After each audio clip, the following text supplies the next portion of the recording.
जय राधा माधव कुंज बिहारी गोपी जन वल्लभ गिरिवरधारी।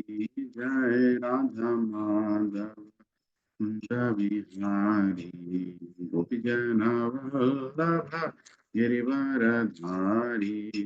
यशोदानंदन व्रज जन रंजन यमुनतीरवनचारि।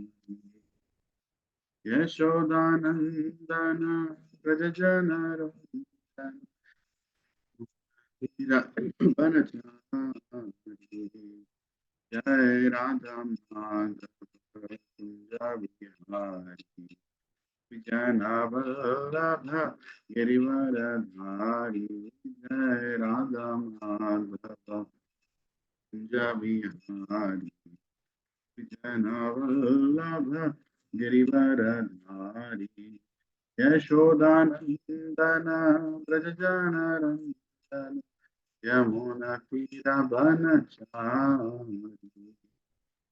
यशोदानंदन व्रज जन रंजन यमुनतीरवनचारि।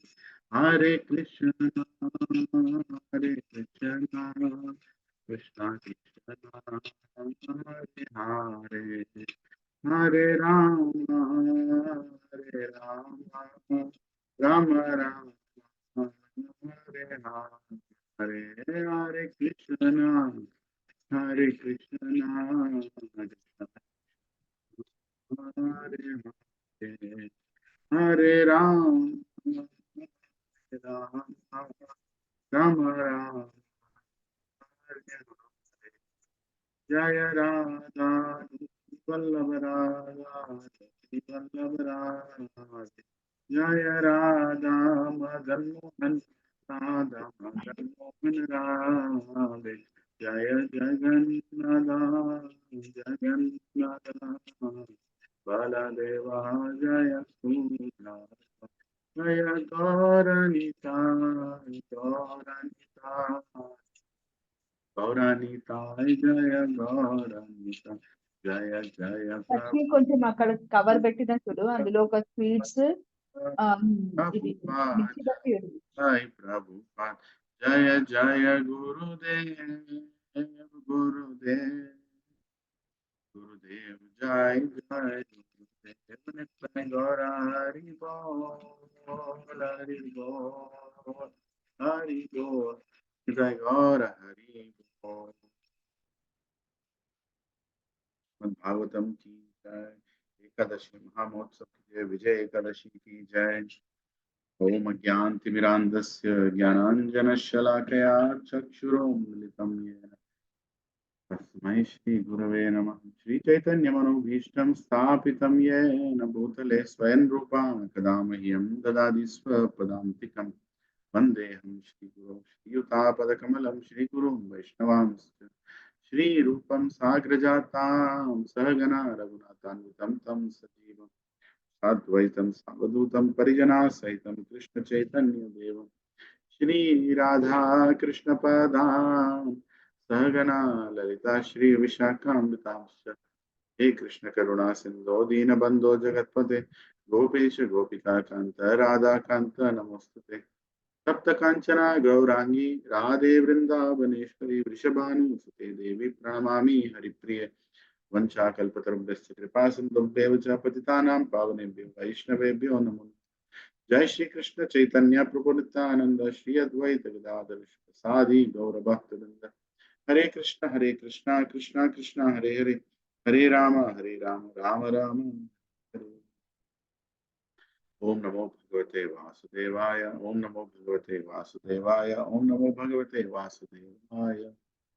नारायणं नमस्कृत्य नरं चैव नरोत्तमं देवीं सरस्वतीं व्यासं ततो जयमुदीरयेत्। नष्टप्रायेषु भद्रेषु नित्यं भागवत सेवया Bhagwati उत्तमश्लोके भक्तिर्भवति नैष्टिकी।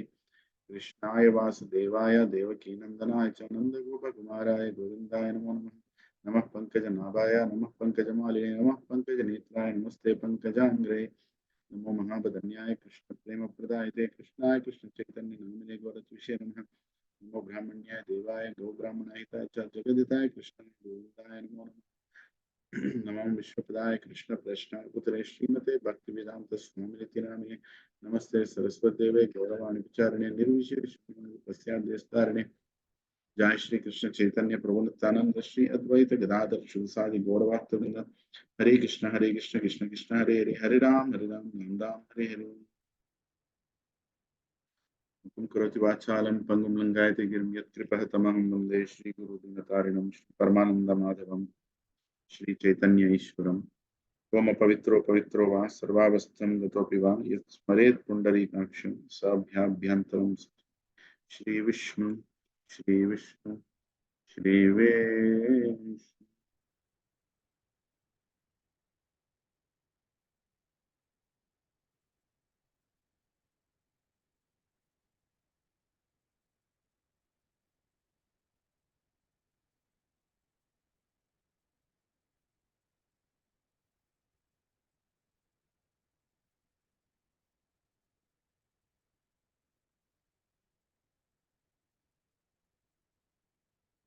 Hare Krishna.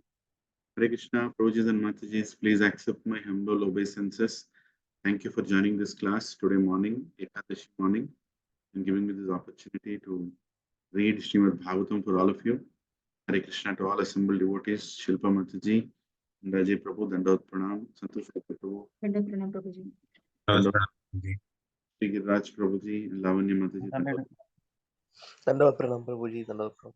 Sanjay Prabhu, Dandot Pranam, Praveen Prabhu and Soma Mataji, Dandot Pranam, Hare Krishna. Srinivas Prabhu, Hare Krishna, thank you for joining. Dandot Pranam Prabhu. Hare Krishna. Vanilla Mataji, Hare Krishna, Dandot Pranam. Hare Krishna Prabhu, Dandot Pranam. Satya Prabhu, Dandot Pranam Prabhuji. Satyadev Prabhu, Srivalli Mataji, Dandot Pranam. Hare Krishna Prabhuji, Dandot Pranam. Saraswati Mataji and Surendra Prabhu, Dandot Pranam. Thank you for joining. Madhusudan Rao Prabhu, Hare Krishna Prabhuji, Dandot Pranam. Dandot Pranam. Raju Prabhu, Shri Mataji, Dandot Pranam. Teja Mataji, Srinivas Acharya Prabhu, Dandot Pranam. Hare Krishna Prabhuji, Dandot Pranam. Lakshmi Mataji and your good father, Dandot Pranam. Hare Krishna. Harsha Prabhu, Hare Krishna, Dandot Pranam. Sakshi Mataji. Hare Krishna Prabhuji, Dandot Pranam Prabhuji. Arvind Prabhu, Padma Mataji, Dandot Pranam. Dandot Pranam Prabhuji, Hare Krishna. I'll quickly read the. Thank you for joining. I'll read the verse. Actually, the verse is in Sanskrit, as you all know, but the meters of this verse are a little different, which I'm not much aware of. But it's a long verse. I'll try to read the Sanskrit verse because that is the format we follow.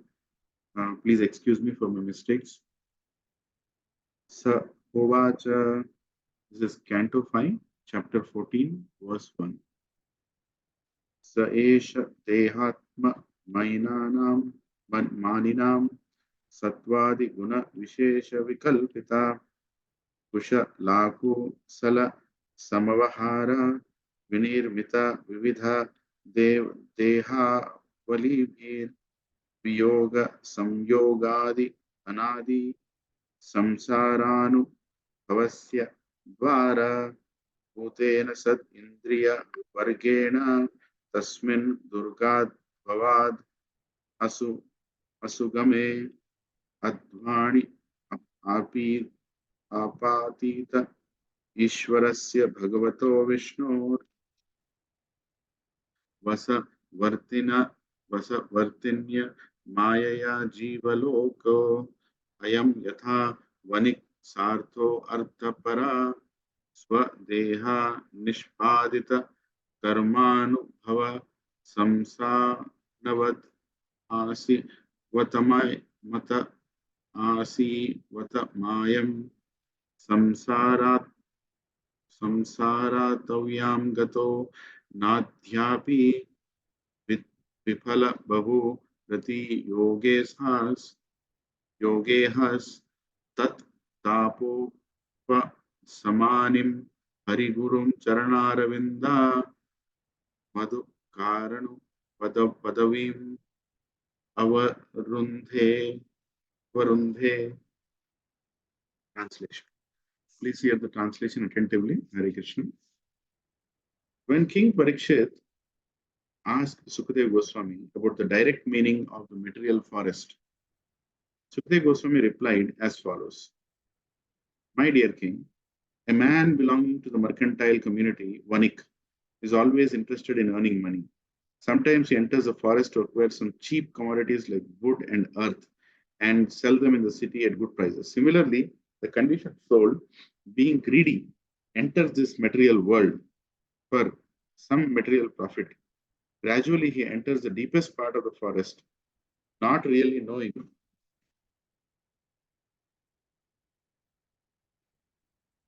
Yeah, not really knowing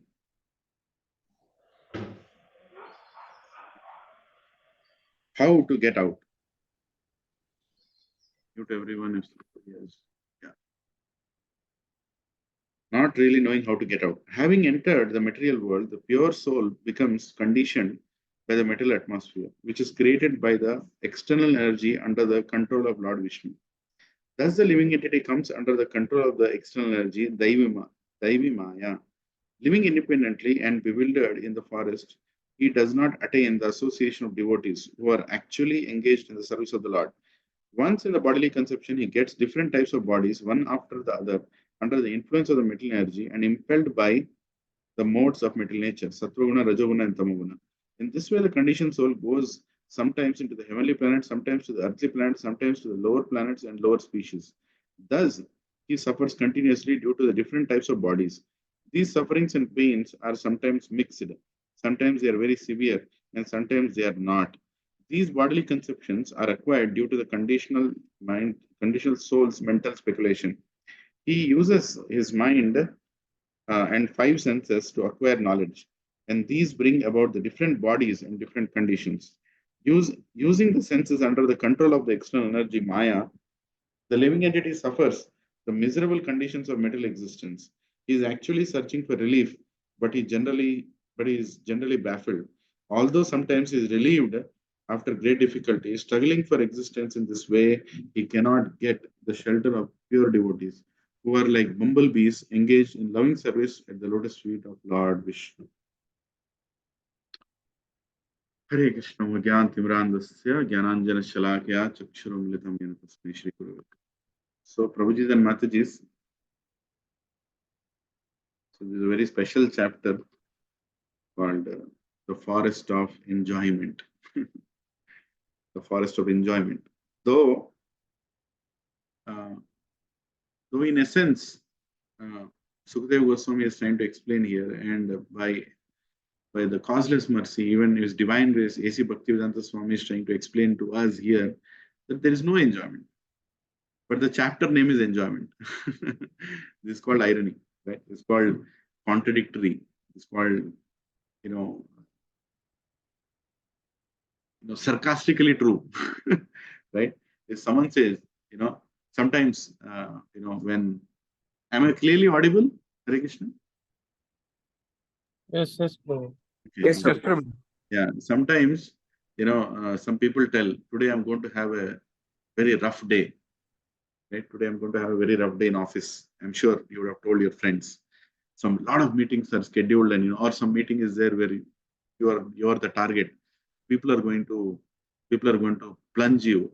People are going to insult you.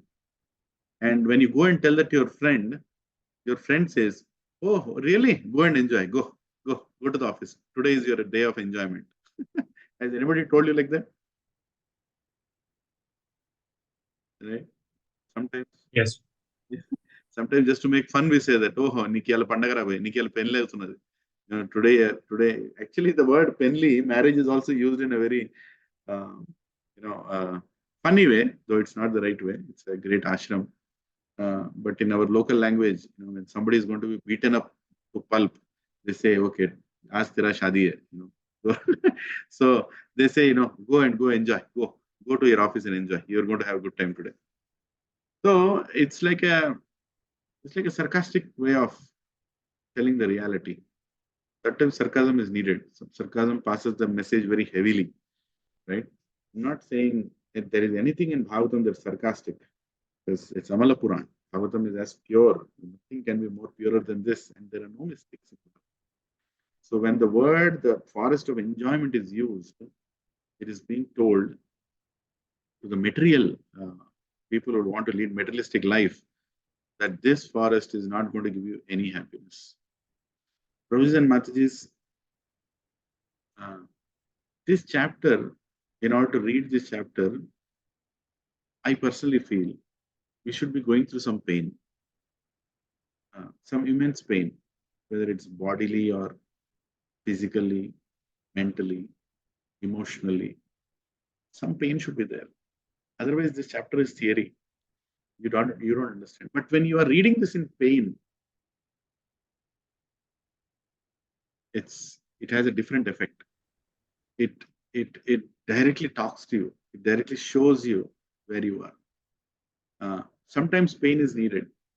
Of course, Lord Krishna tells in the 12th chapter that the one who treats pain and pleasure in the same way is very dear to me, right? Who doesn't get affected by the ups and downs of this material world is very dear to me.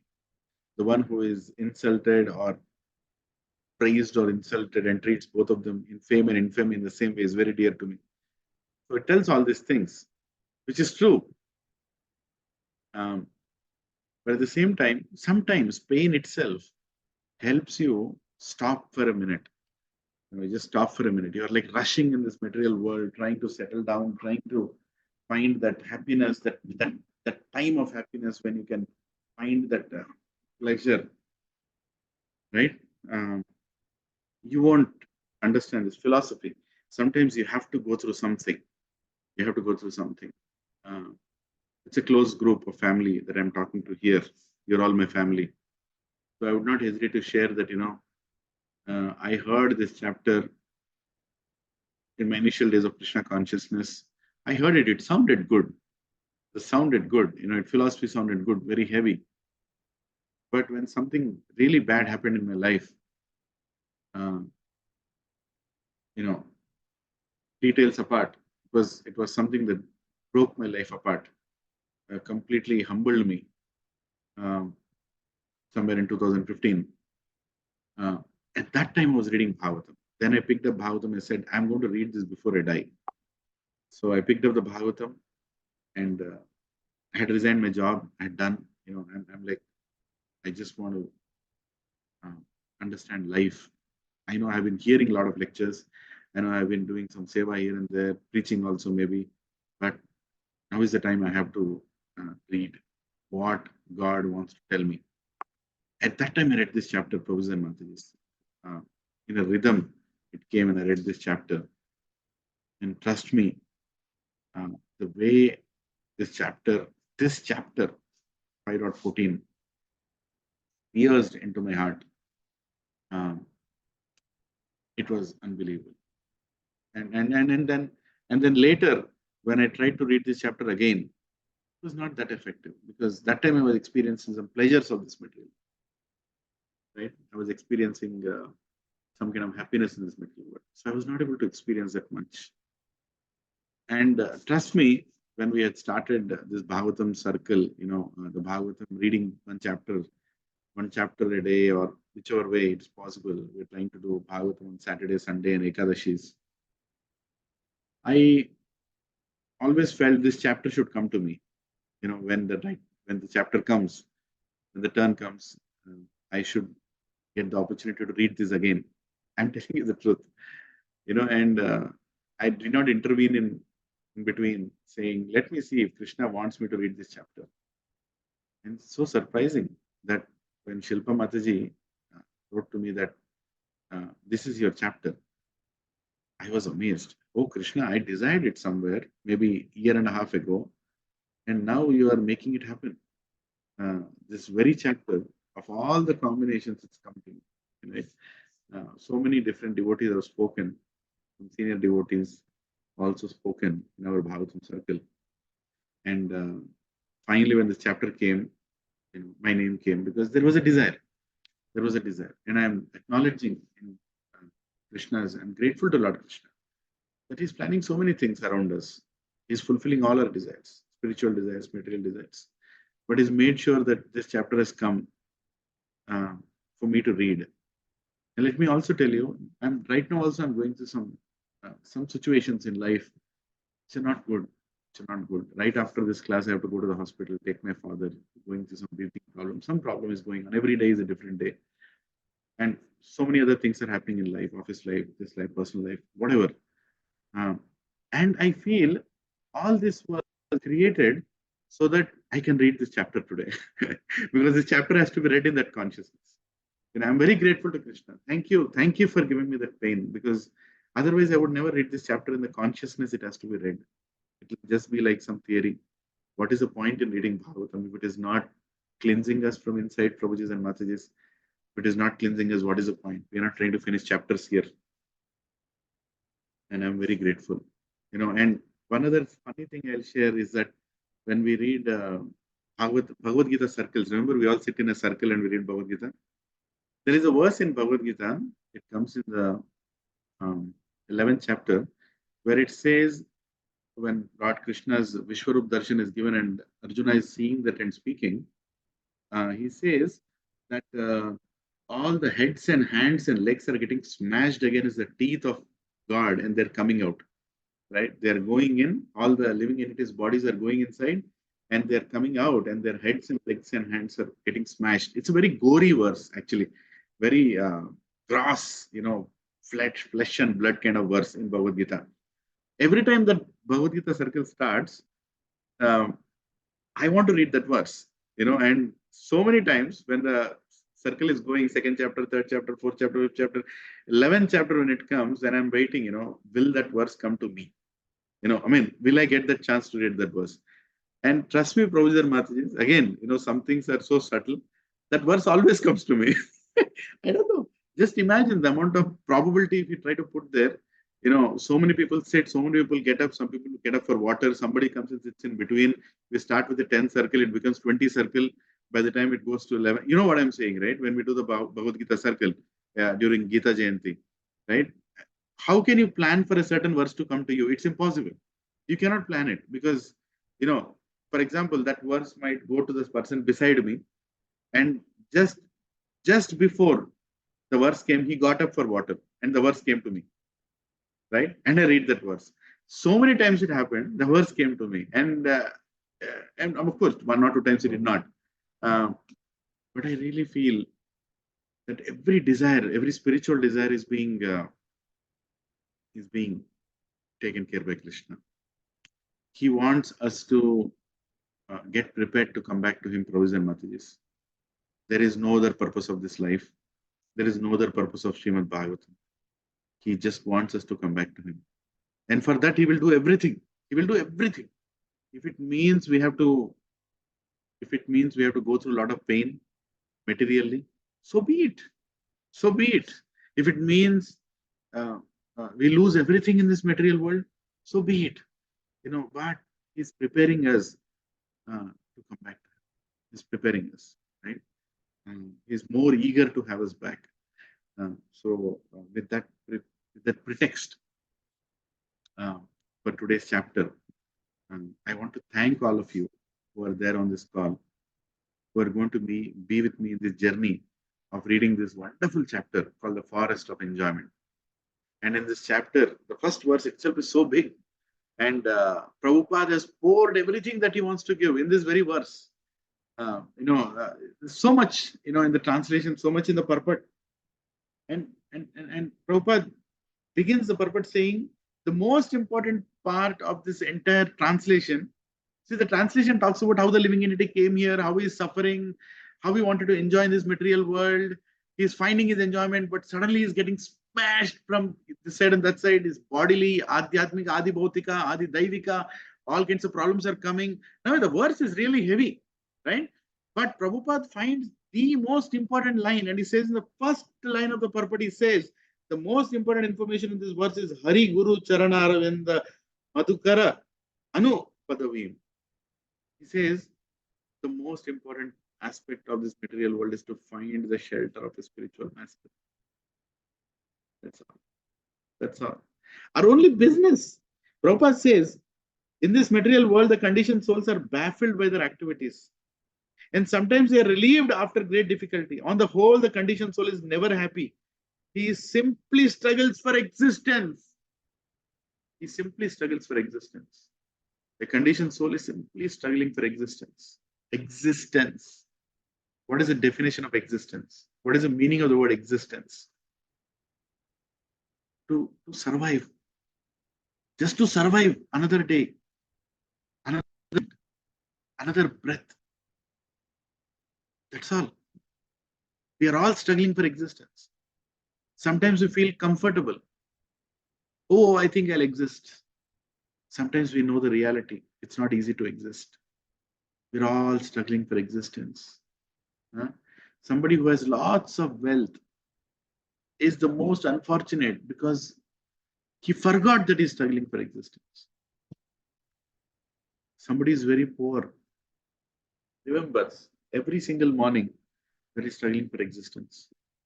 Prabhuji and Mataji's, this chapter is going to expose a lot of hidden agendas in our hearts. And Prabhupada in his purports literally opens it and shows our black face to all of us, saying that this is what you are thinking, this is what you are planning, and you're not going to find it because this is the forest of misery. Right? And Prabhupada says, he goes further. In fact, some of the purports we're going to read now, actually, there's nothing much to discuss here. You all have to just hear the Prabhupada's translations and purports. Right? He's so clearly speaking, as if, when you read this chapter, you feel as if Prabhupada is sitting in front of you and is talking to you. It doesn't feel like a commentary of a scripture. It feels like a conversation. It feels like he's just talking to you. He's just telling you, this is what is the problem. And he's not telling about some past age lifestyle. He's going to talk about 2024. In 2024, what we are facing, Prabhupada is saying, and even after 2024, 2048, what we are going to face, if any of us are going to be alive on 2048, what we'll be facing, Prabhupada is already telling us. Because what we are facing today, Prabhupada and Mataji's, has been repeated in Kali Yuga again and again and again. Don't think artificial intelligence is first time found out by human being. Don't think data science is new to the human beings. There are many times such technologies have come and gone on this planet. People have invented them. People have died. Earth has got reformed. Brahma has woken up. The planet was again created. Again people came. Again there were kingdoms. Again there were kings. Again there is India. Again Bharat. Again there is technology, internet, artificial intelligence, data science. And we are thinking, oh, I have discovered something new. No, you're not discovered anything new. Nothing is new here. These skyscraper buildings that you see in this concrete jungle called Gachibowli have been made many times. They all got submerged. They all gone into the soil now. Right? And again, we are doing the same thing. And we are thinking, we are finding new ways to enjoy. There is nothing called new way to enjoy. Man, human being, all living entities have been trying to enjoy this material world eternally. Eternally. There is no end to it. We all have been trying to enjoy, but nobody has. Nobody has. Nobody has. Right? The other day I was giving a Bhagavad Gita class, and I was telling that I was just repeating the words of Guru and Gauranga, that we are trying to enjoy this world like animals. Animals are trying to enjoy their life. We are also trying to enjoy our life. The basics of Bhagavad Gita, science and sense of celebration, basics. And then I told at one point that we are no different than pigs. Suar, pandulu. We are no different than pigs. Even pigs are enjoying and eating and enjoying. Even we are eating and enjoying. Even they are having children and we are having children. Like that I spoke. Something happened to me. I just told it. Maybe a little strongly. And one gentleman who was sitting in front of me, he became so uncomfortable. In between the class, he looked at me and said, "Sir, you can't call us pigs." Like that. He told me, right in between the class, "Sir, you can't tell pigs. You can't tell pigs. We are humans. You can't tell pigs." Like that. Then I realized, oh my God, at what levels we are identifying ourselves as humans. Prabhus and Matajis, we are neither humans nor pigs. We are neither animals nor birds. We are all servants of God. We are part of Him. We are spirit souls who are supposed to be in another place, but we are stuck here right now in this body. And in this verse, so beautifully, Shukadeva Goswami is telling how the conditioned living entity comes into this material world. How does he come? He comes to find enjoyment. We all come here to find enjoyment, right? But he gets entangled in this world. Instead of finding enjoyment, he gets into a jail, right? He gets into a jail, and he can't come out of it. He can't come out of it, and he gets so many conditionings. Oh my God, so many conditionings. And funny part is, the Maya Shakti is so strong that 99.9999% people don't even know they are in a jail. They are thinking that, oh, I have come to the right place, I'm enjoying. Right? I've come to the right place, I'm enjoying. They don't even know that there is no enjoyment here. But that 0.000, Bhunam Janamanamante Gyanaman Mamprapadete Vasudeva Sarvaiti Samatmantu. That 0.001% per person knows that this whole world is for the enjoyment of only Vasudeva. Only he knows. And he is the person who can understand this chapter. So if I'm thinking I can enjoy this chapter, I can understand this chapter. Not easy, Prabhus, unless we are convinced. Fifth canto. This chapter is being presented in fifth canto. Why? Sukadeva Goswami knows when to present what. You have to survive all the 4 cantos. You have to come all the way till fifth canto. Then you can hear this and understand what is being told. How we are shackled by the Trigunas, right? How we are, shackled by our lust. Krishna, when will I get that?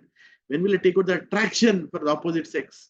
When will I come out of that tendency to enjoy at any cost? Tendency to enjoy at any cost, right? Let's see the verses, as it goes forward. If you have read the chapter already, there is a verse where Sukadeva Goswami is telling a time will come when a husband will exploit his wife and children for getting what he wants.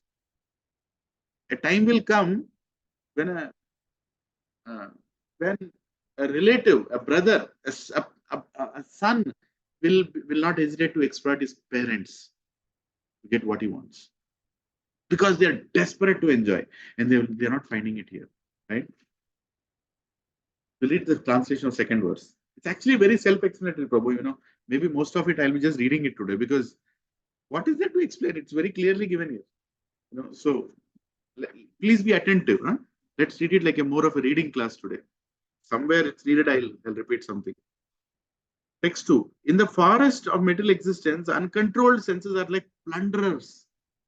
The conditioned soul may earn some money for advancement of Krishna consciousness, but unfortunately, the uncontrolled senses plunder his money through sense gratification. The senses are plunderers because they make one spend his money unnecessarily for seeing, smelling, tasting, touching, hearing, desiring, and willing. In this way, the conditioned soul is obliged to gratify his senses, and thus all his money is spent.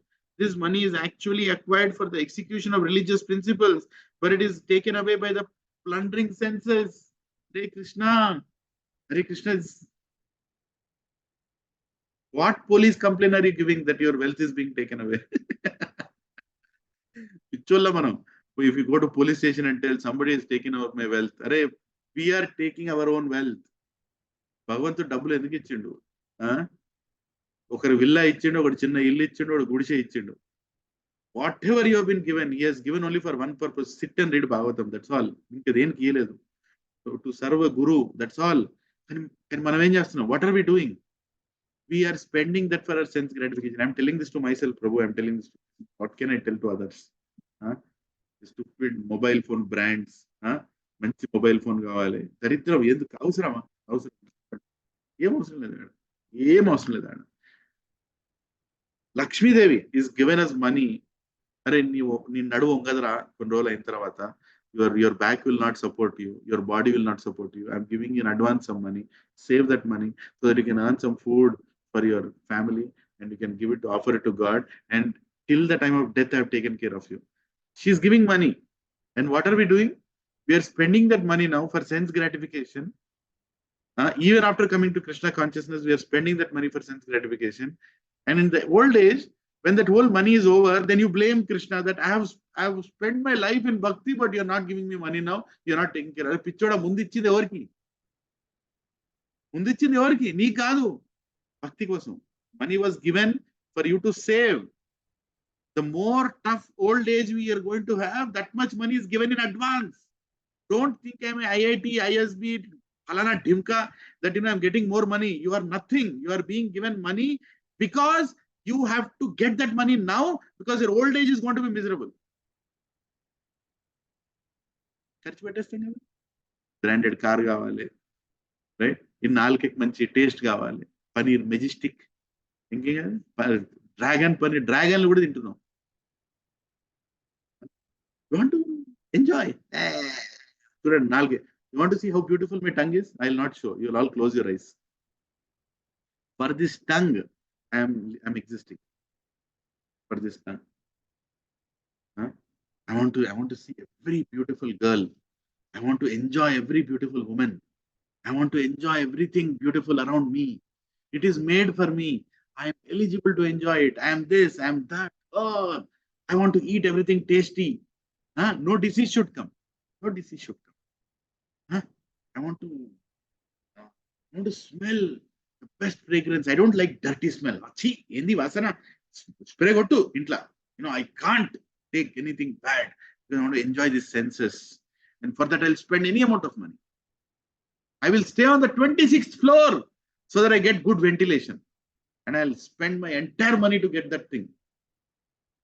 But that money is not given to you for your enjoyment. That money is simply given knowing how it is going to be useful for you to continue your spiritual life. Just to continue. ఇప్పుడు డబ్బులు లేకపోతే సత్సంగ రారు జనాలు. ఎందుకు వస్తారు? అరే ప్రభుజీ డబ్బులు లేకపోతే ఎట్లా వస్తారు ప్రభుజీ, సంపాదించాలి ప్రభుజీ, ఇది ముఖ్యమా, భూగో లేకపోతే ఎట్లా, ఇవన్నీ మాటలు, సుత్తి మాటలు ఇవన్నీ. డబ్బులు ఆల్రెడీ ఇచ్చింది నువ్వు తగలెట్టుకున్నావు. Right? So the principle of saving, the principle of keeping your resources, treating them like in a sacred way, is being explained by Sukadeva Goswami. That your senses are the plunderers. Right? So Prabhupada here in the purport goes further down and he explains that one who has all these assets should know that they are meant for the advancement in Krishna consciousness. Unfortunately, when a person is misguided, he misuses the high position for sense gratification. Our designation in the office is given only because we can use it in Krishna consciousness. Don't try to impress anybody. Impress only Krishna. Tomorrow is Women's Day. Women's Day. Who is running this whole planet? Woman. Durga. Mother Durga. Prakriti. And we are celebrating Women's Day. Mother Durga might be laughing. It's actually 365 days are Women's Day only because Mother Durga is the one who's running this planet. And you are celebrating one day as Women's Day. Anyway, whatever culture it is, we are not against Women's Day, but I'm just trying to understand what are we trying to prove by, what are we trying to prove? See, the other day one conversation came, the office, when somebody was telling me, and it's true what he was telling me, I'll just share. He's not a spiritual person, but he was telling that by celebrating one day as Women's Day, what is the message we are passing out? That women are different and they need to be recognized? See, you and me have come through a culture, at least people who have crossed 40s, we have come through a culture where there was no Women's Day. Women's Day and all came like 10 years back, 15 years back. But think about a child who has taken birth 10 or 15 years back. For him, Women's Day is one of the days. He thinks that is part of culture, that is part of important thing that our ancestors have followed. No ancestors have followed anything like that. So, and he is being given a definition that woman is different and she has to be recognized. No, woman is Prakriti. Without Prakriti, we don't exist. None of us can sit in this call without our mothers. None of us would have been alive without taking the feed from our mothers, right? And our wives who are taking care of our houses, our sisters who are giving us support, our everything, Prakriti. Srimati Radharani, she's like, everything comes from love. The expansion of love is a woman, right? So tomorrow in my office, I decided, I went and requested that on Women's Day, I'm going to call a Vaishnavi. Of course, I had to color paint it and tell it in different ways that how it is beneficial. But I'm calling Champaklata Mataji. She's coming to the office, right? And for me, that is Women's Day. So tomorrow is very special for me because of Vaishnavi. She's a wonderful disciple of His Holiness Bhakti Raghav Swami Maharaj. Yatha Guru Tatha Shishya. Such a wonderful disciple. And she is coming and explaining what is service. What is service? How to find happiness in service. It's a heart transforming session. I'm eagerly waiting for that time when she comes and talks about devotional service. Because she has given the true vision to blind children by giving them Bhagavad Gita. Blind children Bhagavad Gita. But tomorrow she is going to explain how blindly we are living in this world, trying to enjoy our senses, but actual happiness is in service. Right? So what I'm trying to tell Professor Mataji is that wherever you are working. Okay. Yeah, Vani Mataji, I'm muting you. Okay. So wherever we are working, use every moment in devotional service, directly, indirectly. I know somebody might be in a position to conduct this talk, somebody might not be, but wherever you do, Prabhu, try to bring Krishna every place. Try to remember Krishna every time. Because that way, your life will be successful. Our life will be successful. Every occasion, try to bring Krishna into it. And even if one person is touched, that's enough. You have done your devotion. You have spent your day in devotional service. You spent your day in devotional service, right? So do something every day to remember Krishna. Otherwise, there is no happiness here. Huh? And Prabhupada is telling, we have been given this position. We have been given this position. We have been given this money. We have been given this opulence, wealth, only for our Krishna consciousness. And if somebody has more money, that's good. Means Krishna is giving him more opportunities. In devotees, we should never compare who is wealthy from a materialistic perspective, because it doesn't have any meaning. If a devotee is thinking like that, then you are in a wrong place. You are not a devotee. You are still in material platform. Say, for example, one devotee is earning 5 lakhs a month. One devotee is earning 50,000 a month. Doesn't matter. At least a devotee should not think what is 5 lakhs and what is 50,000, because devotee should know it is being given to the devotee by Lakshmi Devi, by Srimati Radharani for the service of Krishna. That's all. It's like one person is holding a big bhagona of rice to serve, and one person is holding a small bhagona of raita to serve. Will the person holding raita think, oh, he has got more than me? No. What you can hold is what you are given. What you can hold is what is given to you. Just take it and serve it. Just take it and serve it. And both the service is the same. You both are serving the same prasadam. In the same way, whatever material opulence you have got, it is for service. It's for service. Yeah, we have to save some. We have to keep some for emergency. Even Rupa Goswami is saying that keep 25% for emergency. Emergency for what? Emergency that you don't stop Krishna consciousness. Right? When you're put into a situation where it's difficult to even feed your family, and you're not finding time to chant, at that time you need the 25% reserve, which you can use so you can chant properly. So you can You can have bare minimum, simple life. So you can continue your Krishna consciousness. 25% emergency is not for your enjoyment, for you to continue Krishna consciousness. Right? So we are fortunate that, we are being told this by Sukadeva Goswami, that this money is actually acquired for the execution of religious principles, but it is taken away by plundering senses. So we are being warned. Next time, Prabhu's, your senses are alluring you to spend money. Think before that. Even as devotees, we should think, why am I spending this money? For what am I? Don't try to become famous in ISKCON. Don't try to become famous in ISKCON. Can you all repeat this one sentence? Don't try to become famous in ISKCON. Don't try to become famous in ISKCON. Make ISKCON famous. Make Make ISKCON ISKCON famous. famous. You don't try to become famous in ISKCON. You don't try to say, in my satsang, I am the most, famous person. In my satsang, I think I'm able to do big satsangs. In my satsang, my sponsorship is the highest. In my satsang, I'm able to donate more than everybody else. In my satsang, my house is the best. My satsang, the hall is the biggest. In my satsang, I'm doing.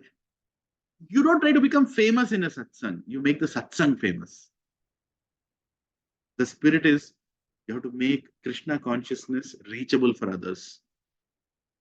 So if God has given you something, be grateful to God that He has given you an opportunity to serve Him in the form of wealth, the form of health. If you're very fit as compared to other devotees, see, prarabdha karma. Some devotee has done something really bad, is in past life. So in this life, his health is not going to be good. And you have done something good in past life, and this life your health is good. Now health is good for what? To use it in Krishna. Do more seva. Do more seva. Yesterday I was talking to Satya Srinivas Prabhu, and and he was telling, he's available for service. And then I was like, there are some apartments where they're coming and asking me, can somebody come and do sessions, right? And I'm forced to tell, there's no one. There's no one. I really feel so sad when such opportunities come, and I have to tell there's no one to do that service, because everybody is busy or they're already busy, right? So yesterday Satya Prabhu was telling, I will do it. Prabhu, tell me. And I said, where do you have time? I know I'll find time. I'll somehow do it. So everybody, I'm so amazed that, in our satsang, there are so many Prabhujis and Matajis who are ready to sacrifice their only time that they get on weekends in service of Krishna by going and spreading Krishna consciousness. That is the spirit. Cooking for Krishna, serving for Krishna. Tomorrow is Shivratri, Vaishnavanam Yatha Shambho. On such a great Vaishnav's appearance, we all have to assemble and do nice kirtan. Let's come back and do. Right? Let's make our Shivratri really a time which will bring light into our life. There are some people who watch movies on Shivratri day. There are some people who watch sports on Shivratri day, and there are some people who play cards on Shivratri day just to be awake. There are some people who do all kinds of nonsense on Shivratri day. Or there are some people who do it as a ritual. Oh, let's read this thing. If Lord Shiva is there, he'll feel happy if I'm reading that. Or I feel happiness when I read it, right? As a ritual. But we Vaishnavas, we should not do like that. We should do what will please Lord Shiva. Lord Shiva is telling that chanting the holy names of Rama, Sri Rama Rama Rameti, Rama Rama Manorame, Sahasranama Tattulya, Rama Nama Varana.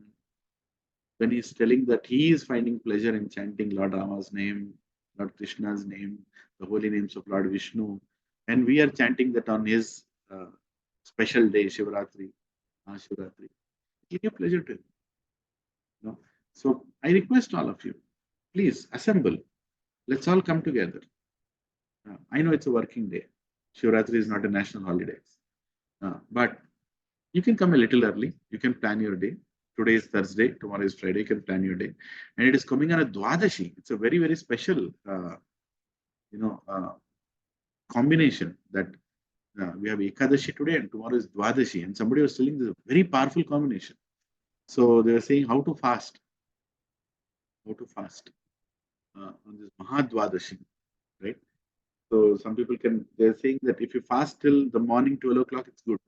I recently heard from Mukunda Prabhuji, he told that if you fast till afternoon tomorrow, it's good. Have some fruits or whatever. Today you're fasting, and tomorrow also Dwadashi also, as part of Shivratri, you can fast. Like that. So of course, the important thing is do the fasting to get the consciousness and the service attitude that Lord Shiva has. I'm going to text 3. Please attentively hear. Sukadeva Goswami is saying, my dear king, family members in this world go under the names of wife and children, but actually they behave like tigers and jackals. A herdsman tried to protect his sheep to the best of his ability, but the tigers and foxes take them away by force. Similarly, although a miserly man wants to guard his money very carefully, his family members take away all his assets forcibly, even though he is very vigilant. So, again, the wealth that we are being given, which is what we call Lakshmi Devi, is for our Krishna consciousness. So the same theme is being repeated here, and is being told how we are spending our wealth to satisfy our wife and children.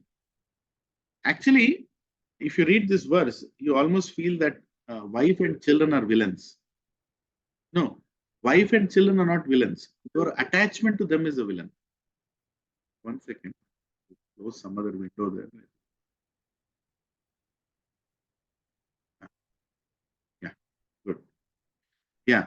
So, wife and children are not the villains. If you really properly understand the spirit behind this verse, of course, they will expect you to maintain them.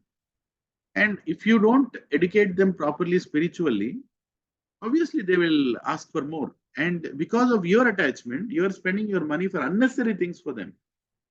Right?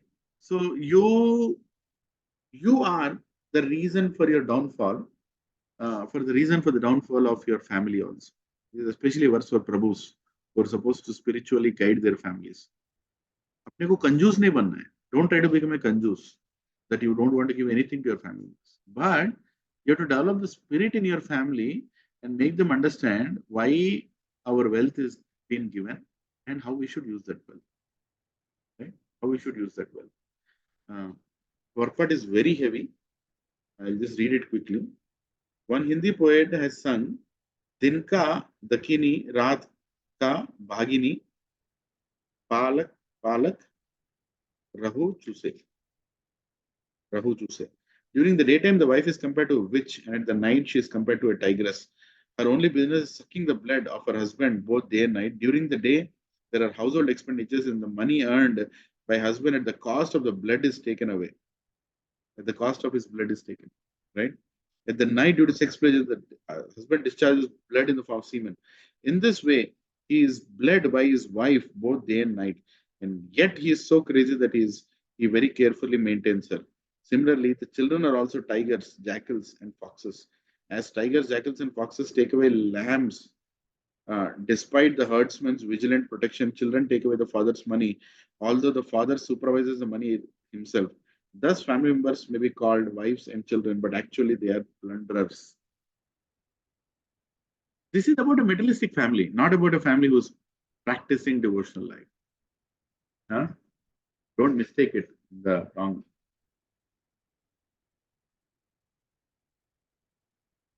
way. This is about a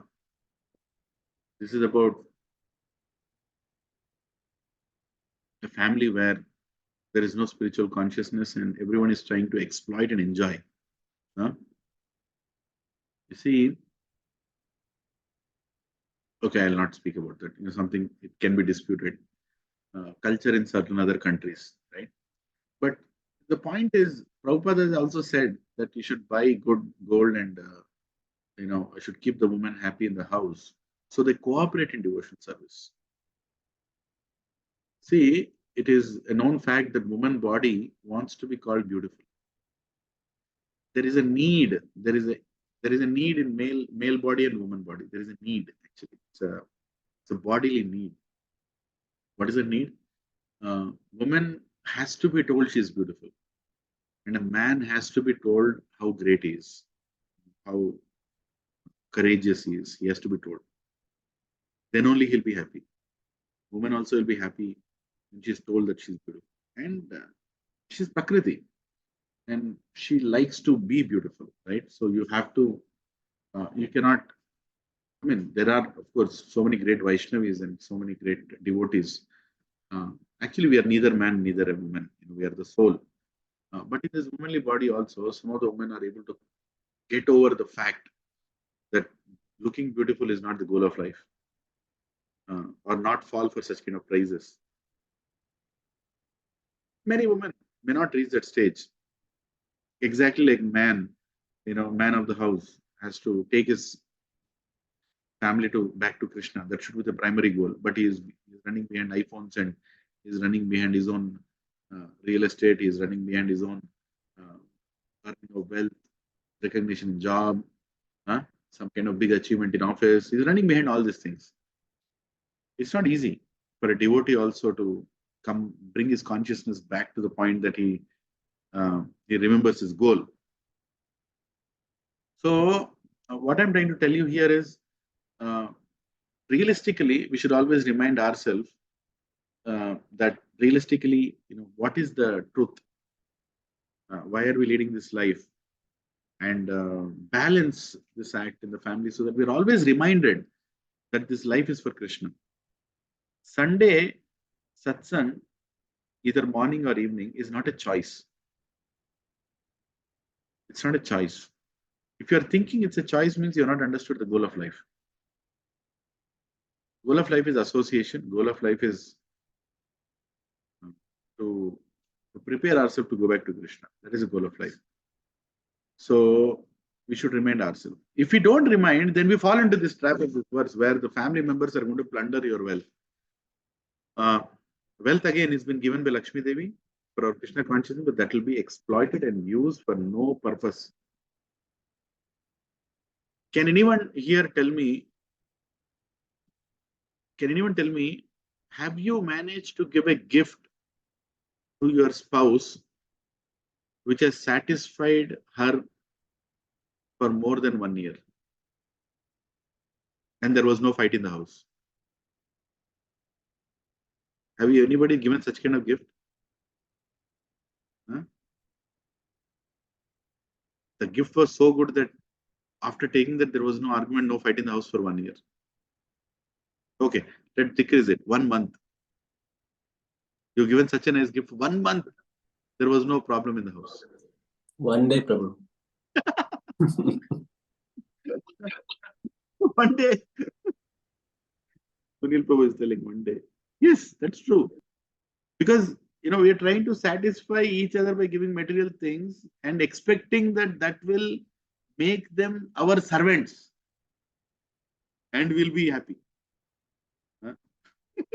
Satyadev Prabhu is saying, I don't think such thing exists. Looks like everybody has gone through it nicely. I will share one incident. If my wife is hearing, she'll beat me after the class. Just out of, because we are family. But this happens to many. We both were doing this yatra. Me and my wife and my both kids, we were on this road trip. And then we went to Tamil Nadu, Rameshwaram, then Kanchipuram. Then we went to Kanchi. Then Kanchipuram is famous for what? What is it famous for? Varadaraja Swami. Saris, Prabhuji, Kanchi saris. Oh, Kanchi saris. Okay. I know Varadaraja Swami is there, but saris are also there. So we had darshan of Varadaraja Swami, and actually my wife never asks for anything. She's amazed, how she controls her, urges. But I felt that, we are in Kanchi, so we should buy some Kanchi saris, So we're living in this hotel. We took this hotel, and that hotel person also has a sari shop in the hotel itself. Almost every shop is a sari shop there. Plus, even a hotel person, he has a sari shop inside. So I told her, so the budget is this much. At that time, I was not earning, I didn't have a job and everything. They told we have a fixed budget, take it. But, sarcastic, head, what is that? Uh, Mode of ignorance, it was filled in me. So I told her that, yeah, take the sarees, select it nicely. But what is the guarantee that this will bring happiness in our lives? Like that I told. It was a very bad thing of me to say. Uh, you can imagine what would have happened for the rest of the yatra, right? She was not annoyed that it was not about me buying sad, but the whole fact that um, there was no gratitude on my part to actually give her or buy her without saying such unnecessary words. The point is, yes, we have to remind ourselves, what are we spending for? And this money we are not saving to make more money. This money we are saving to make more Krishna consciousness. Investment in life is Krishna consciousness, right? So this verse also is saying that if you don't invest in Krishna consciousness, then your wife and children are like tigers and jackals who will come and take your blood. You work so hard, and blood is created when we eat. All that blood is taken away, then what is left in the body, right? We die of diseases. Let's go to text 4. Every year, please focus, text 4. Every year, the plowman plows over his grain field, completely uprooting all weeds. Nonetheless, the seeds lie there, and not being completely burned, again come up with the plants sown in the field. Even after being plowed under, the weeds come up densely. Similarly, the Grahastha Ashram, family life, is a field of rotative activity. Unless the desire to enjoy family life is completely burned out, it grows up again and again. Even though camphor may be removed from a pot, the pot nonetheless retains the aroma of camphor. As long as the seed of desire are not destroyed, rotative activities are not destroyed.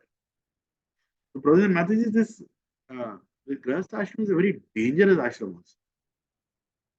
Can anyone tell me what is the most dangerous part of this Grahastha ashram?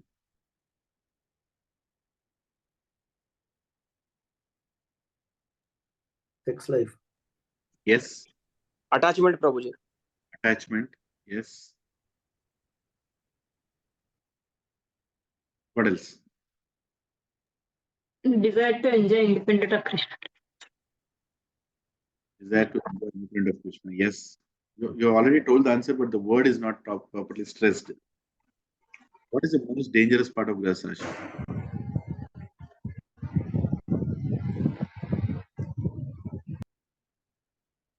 Anybody? Maya. Maya is there in all four ashrams. Don't worry, it is attacking in all. We are in the world of Maya. Maya attacks more in garb of devotion. Prabhuji, you think that, okay, I'm trying to do this or satisfying Krishna, but you end up trying to do things for sense gratification. Policy go about responsibilities, Prabhu. Yes. Accumulating wealth, Prabhuji. Accumulating wealth. Yes. Almost there. The most dangerous part of Grahastha ashram, please everybody hear attentively, is independence. Independence. That is the most dangerous side of Grahastha ashram. See, when you're a brahmachari, you are serving the Guru.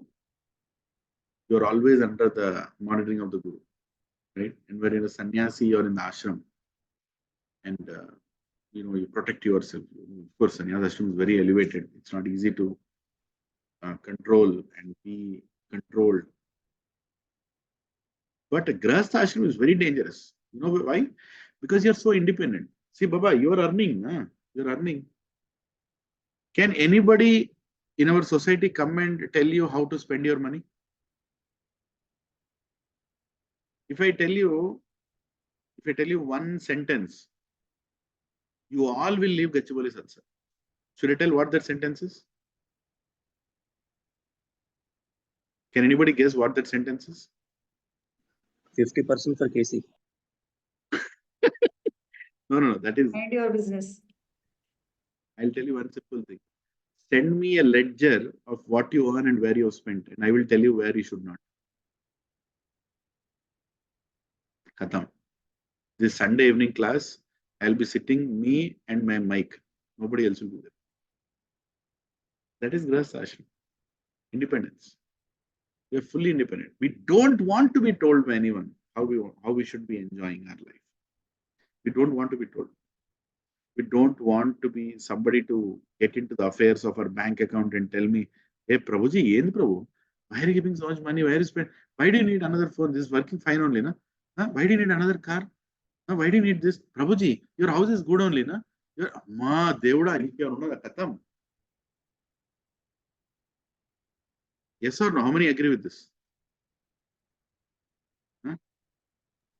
How many agree that if somebody gets into your material life and starts telling you what you are spending on and where you should not spend, you are not going to like it, because that is independence, Prabhu. That is where your false ego is sitting.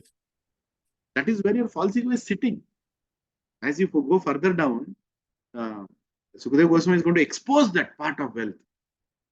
He's going to expose it. Your independence is sitting in Grahastha Ashram. See, you can fake your devotion in a Sunday evening. You can fake your devotion in a temple also. But what you are in your house, how much you are thinking about spending all your money for Krishna consciousness, and how much, wherever you're spending, you're remembering Krishna, only you know. Nobody can question you. And that is the reason making progress in Grahastha Ashram is very difficult. Unless you are completely surrendered to your Guru. Unless you are completely surrendered. Please, everybody hear this attentively. We are all Grahasthas in this call. Nobody is a brahmachari. It's very dangerously we are situated. We are very independent. Very independent. And that independence is the most important thing that we should attack, that we should try to make ourselves dependent. And how do we make ourselves dependent? By prioritizing spiritual life than material life. Prioritize. I'm not saying stop material life. Prioritize more. Hear more. Hear lectures of Guru more. Hear lectures of Prabhupada more. Hear read more. Attend satsangs regularly on time. Don't come late. On time. You are passing a message to Krishna by coming early, that this is more important for me. You can't come at 6:30 in the satsang and tell Prabhu satsang is very important for me. No. Workout nahi hota hai. Who are you trying to fake? Who are you trying to prove? Your actions pass a message not to the Guru. It passes message directly to Krishna. What is very important to me in my life? Grahastha has to follow regulative principles more thoroughly, because his life is so unregulated, or the world that he's dealing with is so unregulated, which will make him unregulated if he is not regulated. Right? Prabhupada once said, a Grahastha who has a beautiful wife and is serving Krishna is more advanced than a sannyasi. The words of Prabhupada. So we should be very, very careful. Even expecting service from wife is sense gratification. Even expecting service from wife, expecting service from husband is also sense gratification. Expecting service from children also is sense gratification. Of course, we have to still follow the culture that is something we should do. A wife has to serve the husband. Husband has to take care of the family. Children have to serve parents. But expecting that is also sense gratification, because Grahastha life is so independent. Right?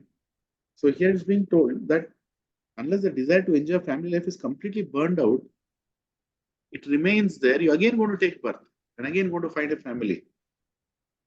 Text 5. Sometimes the conditioned soul in household life, being attached to material wealth and possessions, is disturbed by gadflies and mosquitoes. Sometimes locusts, birds of prey, and rats give him trouble. Nonetheless, he still wanders down the path of material existence. Due to ignorance, he becomes lusty and engages in fruitive activity. Because his mind is absorbed in these activities, he sees the material world as permanent, although it is temporary, like a phantasmagoria, a house in the sky. Hare Krishna.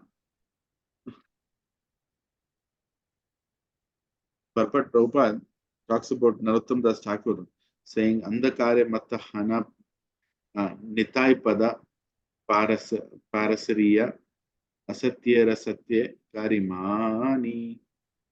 Due to forgetting the lotus feet of Lord Nityananda and being puffed up by material positions, wealth, and opulence, one thinks of false temporary material world to be an actual fact.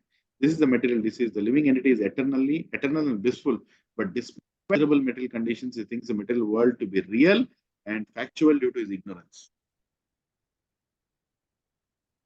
Text 6. Sometimes in the house in the sky, Gandharvapura, the conditioned soul drinks, eats, and has sex. Being overly attached, he chases after the objects of senses just as a deer chases a mirage in desert. Attachment. Sex is, of course, some say the whole world, the material world, is all driving towards enjoying the opposite sex. It's one of the most deep-rooted desires. Deep-rooted desires. Of course, the most important anartha there is lust. The same sex, when it's performed to beget Krishna conscious children, is tapasya, is a yajna, vivaha yajna. But the same sex, if it is used to gratify our senses, then it is going to destroy our spiritual life. Then it is going to make us more bodily conscious. Right? Text 7. Sometimes the living entity is interested in the yellow stool known as gold and runs after it. That gold is the source of material opulence and envy, and it can enable one to afford illicit sex, gambling, meat eating, and intoxication. Those whose minds are overcome by the mode of passion are attracted by the color of gold, just as a man suffering from cold in the forest runs after the phosphorescent light in the marshy land, considering it to be fire. Sometimes, when there is a wet place in the forest or in a bushy place, there is a reflection of light that comes. You feel that it is fire, but it's not. You can feel. Some people even think it's a ghost. It's not. It's just a reflection. Very difficult to differentiate. In the same way, people who are in mode of passion, they are very glitter to the gold. And problem, what is a gold? Gold is considered as yellow stool, it is told. Why such a gross word is used in Srimad Bhagavatam, that it is yellow stool, is because that can make us feel that we are rich, and it can make us afford to commit sins.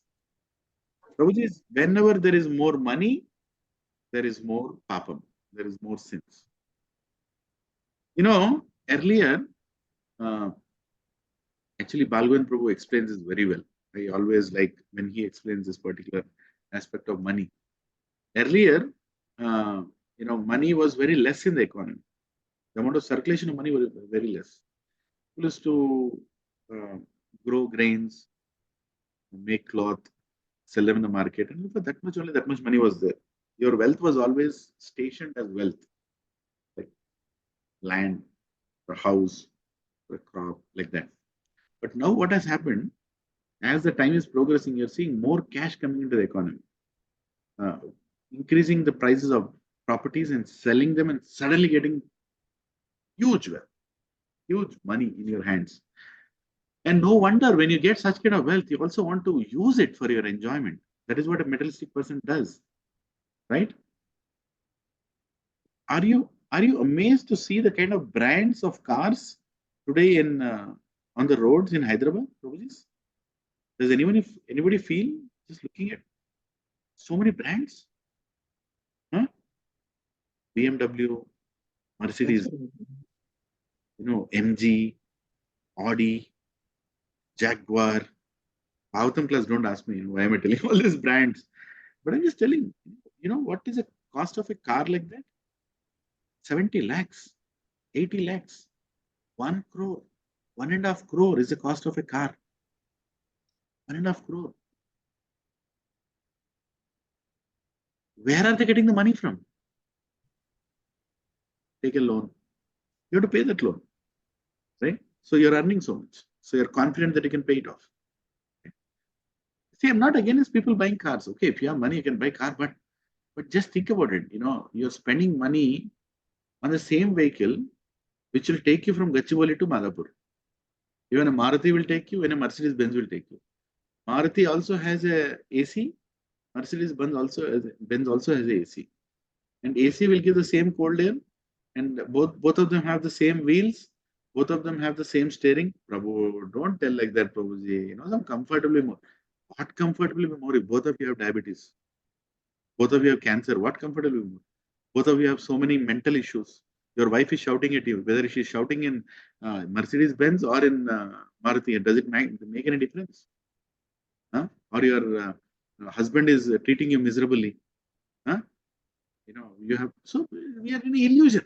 We are in an illusion. You are thinking this wealth is going to bring me happiness. The brands are going to give me happiness. I have, at least now I should have something branded in my life. So that's also illusion. I alone know. Huh? I alone know. No, bro. I'll buy it for serving devotees. Adunko Maya. Of course. We cannot judge anybody. But judge yourself. Why am I speaking all this is not to go outside and tell every devotee, Prabhu, నేను వచ్చి చూస్తే మీ దగ్గర ఏం బ్రాండ్లు ఉన్నాయి. అది కాదు point. తన దగ్గర ఏం బ్రాండ్ ఉన్నాయి కదా, నీ దగ్గర ఏం. Maybe he is a nicely situated devotee and he is going to use them in devotional service. But what about you? Huh? You know the truth. And Krishna in your heart knows the truth. Why did you buy it? The name of Krishna. Or why do you want it? Suppose Krishna is telling, Anta kaleta mameva, at the time of death, if you are going to remember your car, what will be your next birth be?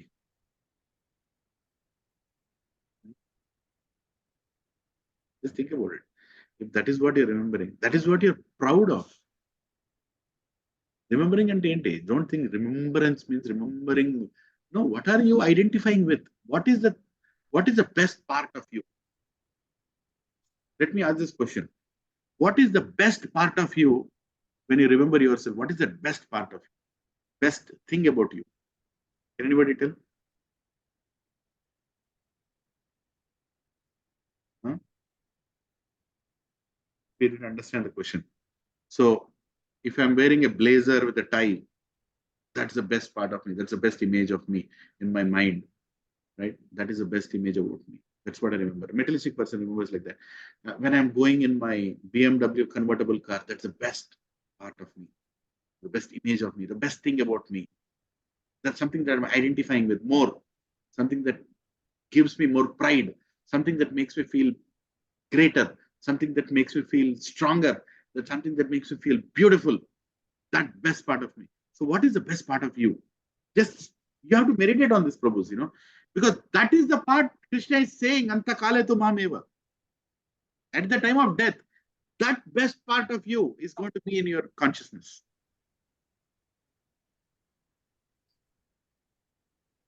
What is that best part of you?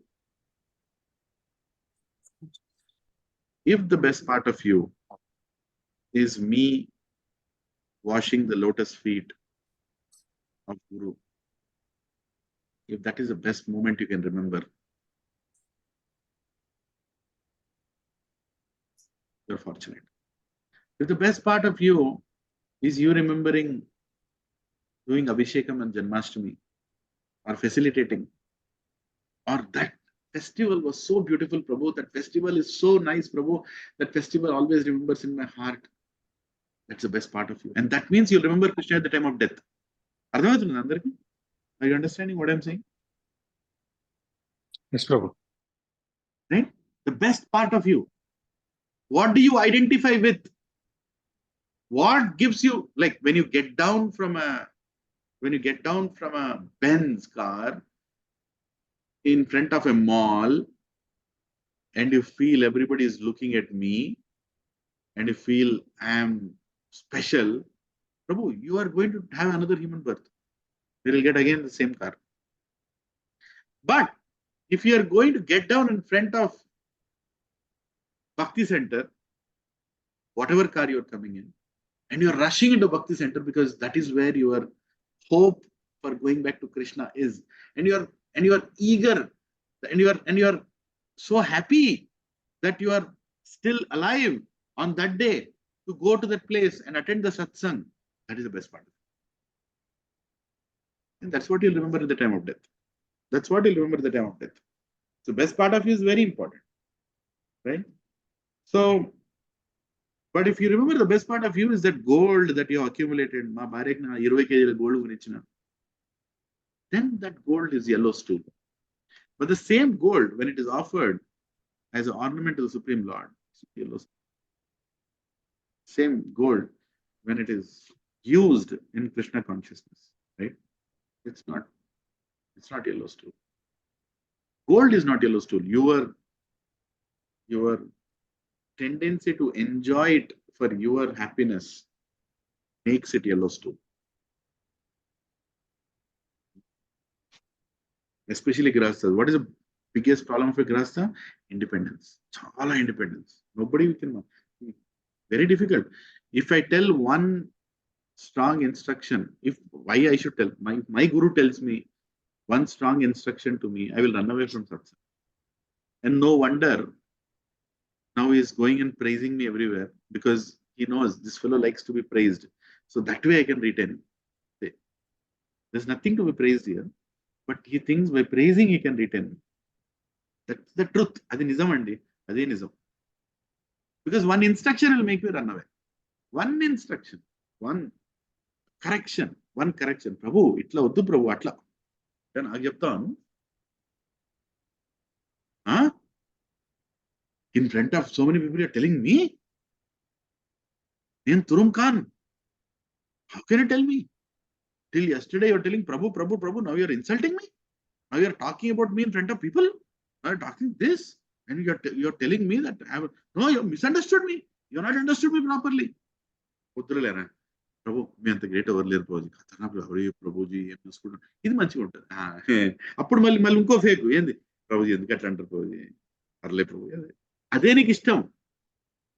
That is what you want to hear. And while hearing that again, Prabhuji atla kaadu Prabhuji. You think Guru doesn't know? You think Krishna doesn't know? Just think about Krishna. If you want to make Krishna laugh, just try to act humble. Krishna will laugh. Krishna knows how much humility is there in us. Krishna knows. So when you try to act humble, then lopata matram ma naaku cheptanu, don't come in between my life and tell me anything. I know how to bring up my family. I know how to bring up my children. Don't interfere in that. You don't interfere in that. Where is the question of Guru? Where is the question of guidance? So independent is very difficult. That's the reason Grahastha has to read more. Grahastha has to read Prabhupada purports. Prabhupada is not compromised on giving anything. Whether we stay or run away. Prabhupada has told the truth as it is.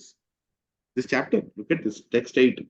Sometimes the conditioned soul is absorbed in finding residential quarters or apartments and getting a supply of water and riches to maintain his body. Can you believe this? Prabhupada is writing in 1965 and translating, and it was told 5,000 years ago that people want to have houses with no water problems and without no, power problems, facilities. Absorbed in acquiring a variety of necessities, he forgets everything and perpetually runs around forest of material existence. Hare. Prabhupada quotes the verse Prakrite Kiremanani Gunai Karmani Sarvasha Ahankara Vimudatma Kartami. How people are running behind, well, in the three modes, how they're getting influenced. They're thinking I'm the doer. It's directly being told. I don't think I have to tell more. Text 9. Sometimes, as if blinded by dust of a whirlwind, the conditioned soul sees the beauty of the opposite sex, which is called pramada. Being thus bewildered, he is raised upon the lap of a woman, and at that time his good senses are overcome by force of passion. He thus becomes almost blind with lusty desire and disobeys the rules and regulations governing sex life. He does not know that his disobedience is witnessed by different demigods, and he enjoys illicit sex in the dead of the night, not seeing the future punishment awaiting him. Prabhupada tells in the purport here. Read the purport here, and there's no time, but I'm Just telling the essence. He's saying most dangerous thing is sex life, illicit sex. And we are being monitored. Huh? Don't think in the closed room, I'm only there. Maybe this is allowed, maybe this is okay. No, everything is being monitored. People who are having illicit sex, uh, desiring others' wives, desiring other women other than your wife, even desiring is invitation to illicit sex. And those desires are going to be fulfilled. Sorry, be very careful. If you are you should desire not to desire that. Because very dangerous. Prabhupada says that excessive sex life is complete ruination of spiritual life. This is a big purport here. Repeated birth among different species of demoniac life. Such persons can never approach me. Bhagavad Gita 16 or 20. Lord Krishna is telling. Gradually, they sink down to the most abominable type of existence. Ashuram yonim apanna mudha janmani mam aprapya yaiva kaunteya tato yanti adamam gatim. Right? Ultimately, you will go to the most darkest details of mental existence if you don't control that sex desire. Sex desire is what? To make other person your slave. It's a lust that I am the center of the world. Everything is for my enjoyment. That is the root behind the sex desire. Physical act itself is not sex desire. Physical act is action put into place. But in that physical act, before that physical act, after the physical act, what is it? I am supreme and everything is for my enjoyment. Lust. Text 10. The conditioned soul sometimes personally appreciates the futility of sense enjoyment in the material world and is sometimes considers material enjoyment to be full of miseries. However, due to his strong bodily conception, his memory is destroyed and again he runs after material enjoyment, just as an animal runs after a mirage in the desert. Again and again he's running, again and again he's running. He knows the problem, but again and again he's going. He knows doing this is not good, but again and again he's running. What is the solution for that? Prabhu, what is the solution for what is the solution for coming out of the attachment of sense gratification? Which To know the fact that they are temporary. Yes, to know that they're temporary. We already know that they're temporary. You don't think while eating gulab jamun that it will last forever. No, it will become stool in 5 minutes. But still you want to have it more. What is the formula given by Lord Krishna in Bhagavad Gita to get over this tendency of sense gratification?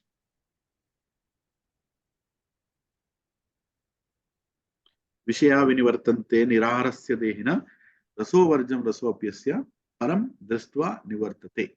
Get the higher taste. Get the higher taste. That's all.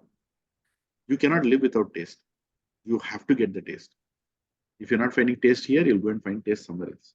Prabhu, you know why devotees go and watch movies, especially commercial, sense gratificating movies? Huh? I don't want to ask who all are watching what movies. We know. I'm not against also somebody wants to go and watch, but you should at least understand why are you're on one side you're reading purports of Prabhupada, other side you're going and watching a movie. Why?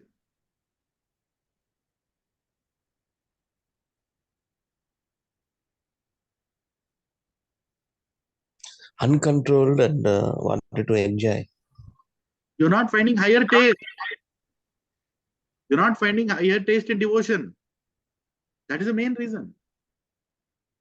వస్తున్నారు సత్సంగి taste రావట్లేదు. You're coming to the class, taste రావట్లేదు. Chanting, taste రావట్లేదు. No, you're not finding taste in devotion. That is the reason you're searching for taste. Arey Prabhu, why are you blaming that movie? Stupid movie is made by somebody, but you are a stupid to go and watch it. Why? Because you're not finding taste in satsang. How many agree with this?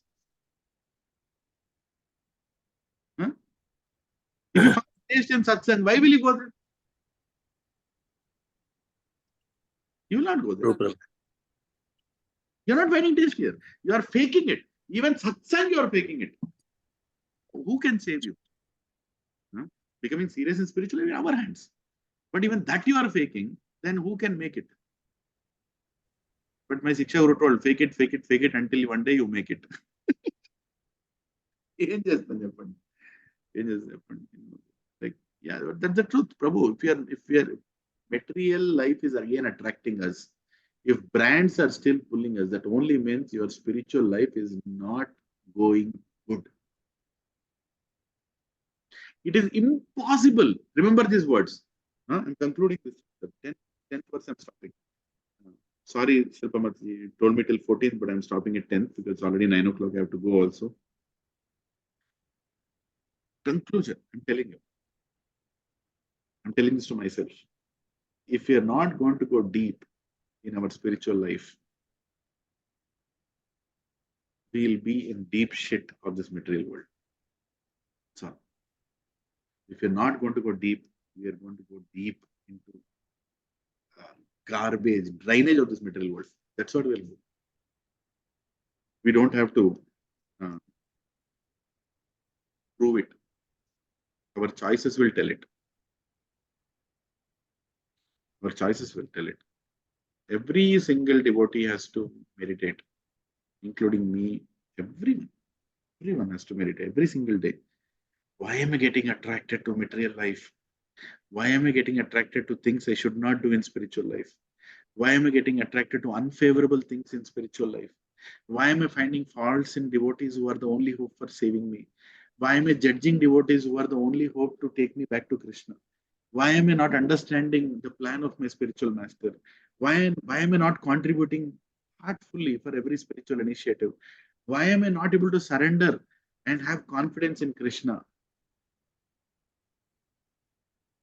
Why is a heroine or a hero or some movie still attracting me? Or why am I still trying to find enjoyment? I'm not saying, oh, you saw some movie, it's a good thing. Yeah, it was a good comedy scene, you saw it, it's okay. It's okay as long as that is not the source of your main enjoyment. But if you have main enjoyment in Krishna consciousness, in a satsang, why would you even go there? It's a checkpoint. It's a very dangerous checkpoint. When you see the result, like when you see the diagnostic center report, and the report says, you're out of balance, and if you don't stop it, you will die. That's what report says. Then you immediately fix your diet. So we have to fix our spiritual life.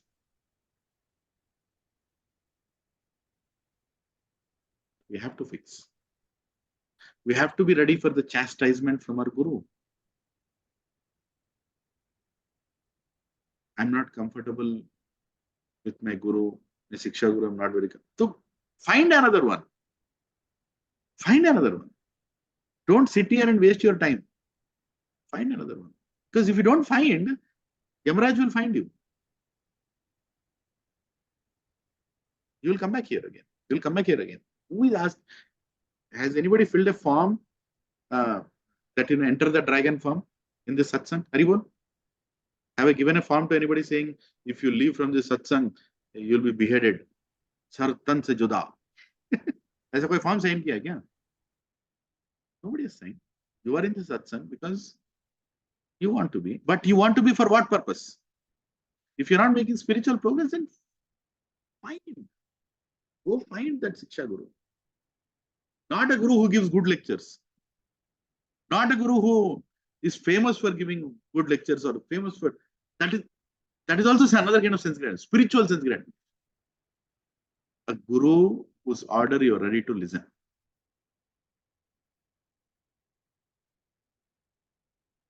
You have to find that Guru. And if you're not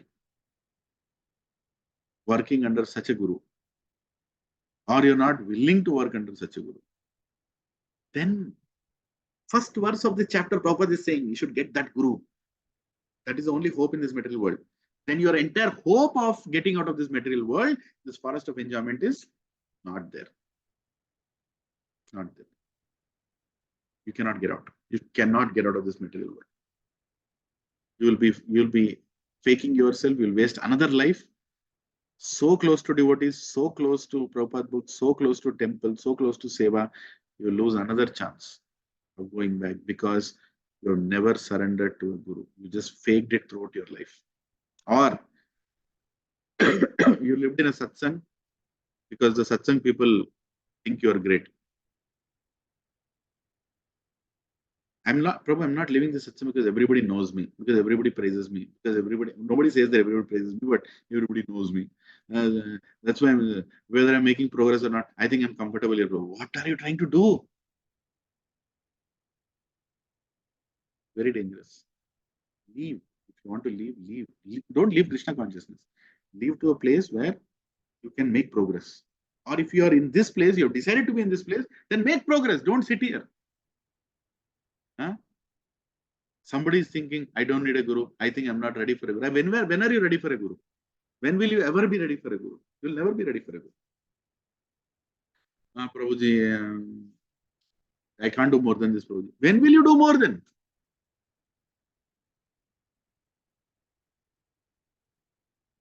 Prabhu, I can't learn this. I can't. Whatever you think you can't, put an effort. Increase your. There's so many initiatives, that devotees are taking within the group, right? Sri Giraj Prabhu conducts that every morning reading. Whoever can join, read every morning, 15-20 minutes, half an hour, chant with family, whatever that he is doing. Or Raghunandan Prabhu is conducting learn verses, do that. Wherever you can. See, I'm not telling everybody has to join or can join or will join or should join or nothing. Voluntarily, wherever there are facilities, wherever you're struggling, you can get into that and you can take it forward. But most important thing, attend Sunday feast evening class, whoever is coming, with a consciousness that Krishna is conducting that class. This week, Varada Krishna Prabhu is coming. Please come. Prioritize. Hear that. Learn what is he going to talk. He dedicated his life for Krishna. He does nothing else except Krishna consciousness, right? He runs a temple in Bangalore. He's also a temple president here. He's also, spearheading so many initiatives. He's coming and talking, so he's going to talk from realizations. So all these devotees who are coming, Keshavanand Prabhu came last week. Next week, Radhesham Prabhu is coming. Why are all these people coming? Where are all these people? Why I am going and bringing? Why I have to invite all these? I'm sorry, again, I factor is again coming. But why is Krishna sending all of them here? Why is Krishna sending all of them here? To convey as a message that takes spiritual life more seriously.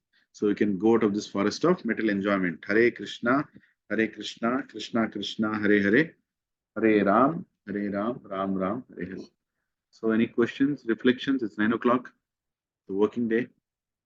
Hare Krishna, Prabhu.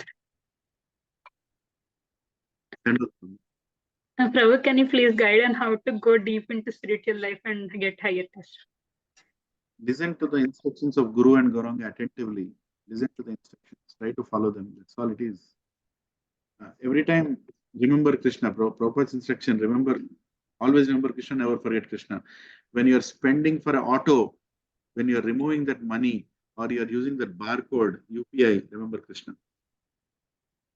Every moment, remember Krishna, that everything is in relation to Krishna. I've been given this money for Krishna consciousness. What am I using it for? I've been given this position, this body, this vacha, power to speak, power to serve, to cook. Everything has been given to serve Krishna. What am I using it for? Am I browsing websites to buy things I will never use in life? With this money? With this consciousness? Yeah, always. So that's how you go deeper. Going deeper means remembering always. And remembering at the time of death. What is your best image? Remember that. Best image. What is your best image in your mind right now? What are you most comfortable to present yourself for in front of people? What is the best image you have? That image is you'll remember at the time of death. Any other questions? Reflections? Sri Giraj Prabhu, you want to add anything? Akinchan Priya Prabhu? Raghunandan Prabhu? Both Raghunandan Prabhus? Thank you so much for very enlightening class, Prabhuji, on the morning of Ekadashi. Thank you so much for reminding us of, various attacks that Grihastha goes through. Thank you so much for telling the dangers of it. And when you tell Prabhuji, it's like you are our Siksha Guru for many, many years. When you tell, it carries effect, Prabhuji. But the stupid mind still needs to be remembered again and again. It was very nice class, Prabhuji. Thank you so much.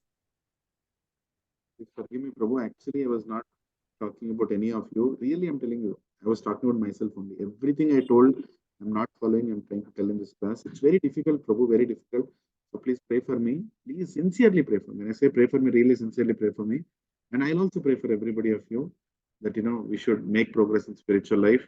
We should come out of this forest of enjoyment, so-called forest of enjoyment. Hare Krishna. Dandavat. Panchakalpatarubhyascha Kripasindhubhya eva cha patitanam Ananta Koti Vaishnava Jai. Jai. Jai. Hare Krishna Prabhuji, Dandavat Pranam. Thank you very much. Thank you very much, Prabhu. Hare Krishna. Dandavat. Krishna Prabhu.